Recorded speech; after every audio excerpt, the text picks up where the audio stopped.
about you actually chose to do this event with Rob Bell. Tell us about Rob Bell. Oh, Rob Bell is my brother. He We really actually is. even I look gotta say, alike. I you mean, if you take, yeah, if you want to do a fun thing, take a picture of Rob Bell, put it next to a picture of me, and switch our hairstyles, and we have exactly interchangeable heads. need Um, to do that we're for like Banner. Lego, we're like those Lego toys that you can just put different hair and hats on, and but we have the same face. It's true. So Rob Bell grew up in an evangelical Christian background, and from a very early age had a calling to be a minister, and not unlike me with writing, had a calling to be particularly somebody who gives sermons, the art of the sermon. And he went to divinity school, and he became a minister, and it was all very well and good. And he's incredibly charismatic and truly connected to source, and ended up with a church with 10,000 followers, and in Michigan, and then had a nervous breakdown because he simply could no longer. The way he described it, he was driving to preach the Easter Sunday sermon, and at a red light stopped and realized, I don't even believe this story. I don't even believe this story, and it's my job to convince people of this story.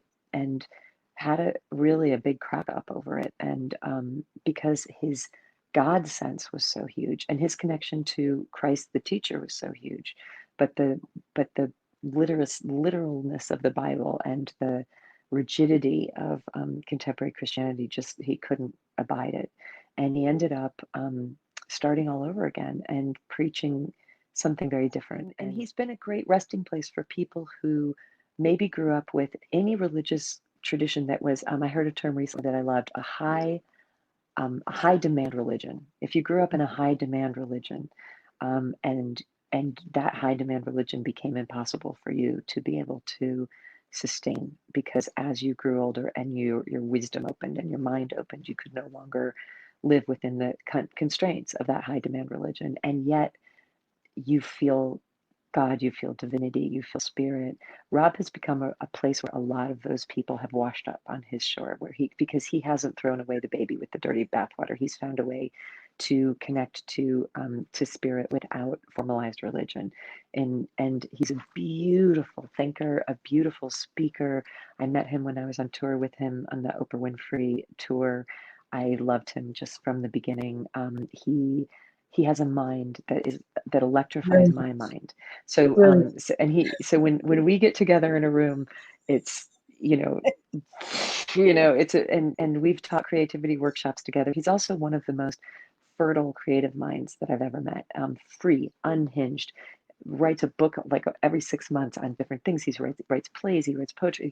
He's just so tapped into divine creative source, and so we never miss the opportunity to work together and to create together. So we'll be offering, with your help and guidance, Liz Dawn, we'll be doing this online creativity all-day workshop on October 31st. And I can genuinely say, don't miss it, because not just don't miss the chance to get to be in the presence of Rob Bell's mind. It's a mind quite unlike any other.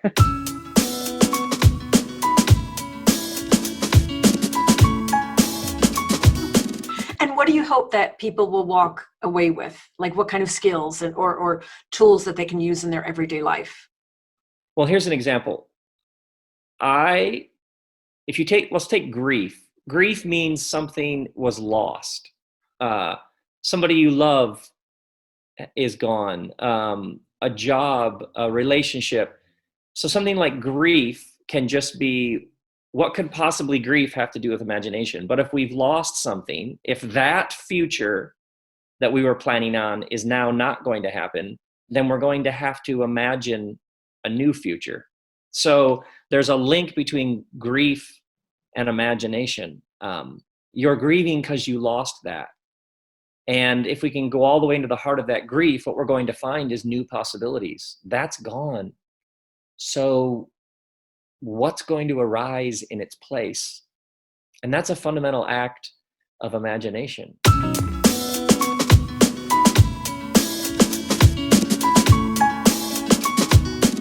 What I've learned when I mentioned on social media that this event was happening online, there are suddenly people who would have never been able to come, who are able to come, people who are in South Africa, and people who are in Eastern Europe, and people who are in Argentina, like it's really going to become, it's going to have a very different spirit because it'll be genuinely global, and that's beautiful, and I'm excited about that.